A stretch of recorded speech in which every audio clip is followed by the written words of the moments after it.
Yeah, that's right. I have a huge smile on my face because it's the most wonderful time of the year after Christmas. It's ice cream week. And all week I'm bringing you some of my favorite recipes, and not only are they delicious ice creams, but they are inspired by the best breakfast foods.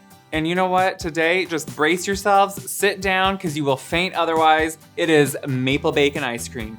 I know, you're crying right now.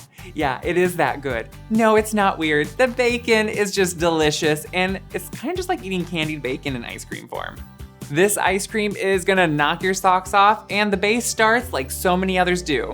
In a large kettle, pour your milk, cream, corn syrup. Don't roll your eyes at the corn syrup. Yeah, you need it. Brown sugar. Yeah, that's right, we're using brown sugar here, and I wanna make sure to emphasize that because brown sugar can kind of make the mixture want to boil over on the stove because it has a lot more moisture content in it. So you wanna make sure you're using a large kettle and you watch it closely because it could just go all over your stove. And who likes to clean that up? No one. Some salt and a little bit of bacon grease if you wanna live on the edge. I know, you're all thinking, I'm not gonna add more fat or grease to this. That just seems gross. First thing, I think bacon grease could almost be healthy. It is a pure fat. It's, I think, a good fat. Well, I don't know. But what it does have is a lot of flavor. That bacon grease really amps up the bacon flavor. So if you're like me and you make your bacon and sometimes save the grease, or always save the grease in a jar, because where isn't it a good application to use?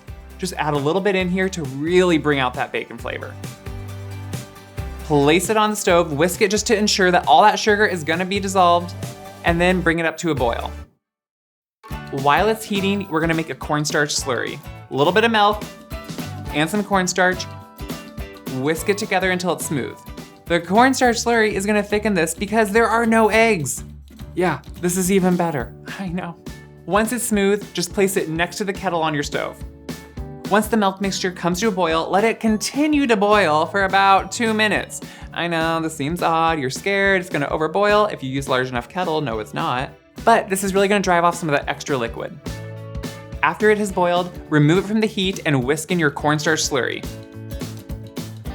To finish it off, just add it back to the heat and make sure that it's gonna bubble throughout the mixture. That's gonna activate all the cornstarch. After it has boiled again, remove it from the heat completely and add in vanilla extract and maple flavoring. Maple and bacon just go together and it really just amps up the flavor of the bacon. It kind of tricks your brain into realizing there's a bacon flavor in there. I know it sounds odd, but believe me. Once it has cooled off to about room temperature and isn't steaming anymore, just pour it right into the container you're gonna chill it in, pop the lid on, and then place it in the fridge. You wanna make sure this is well chilled, so I always make mine the day before I'm gonna churn them. Once your base is well chilled, it is time to churn. I know, it's like the happiest day. It's like opening a gift on Christmas morning, except better because it's ice cream, so. Pour the ice cream base right into your freezer component. Each maker is different, so follow your instructions. Add in your paddle, and then place it on the maker and let it churn. Seriously, while this one's churning, I kind of just always take little spoonfuls out and taste it as I go because you need to know. Also, while it's churning, I make sure to crumble up or chop up my bacon.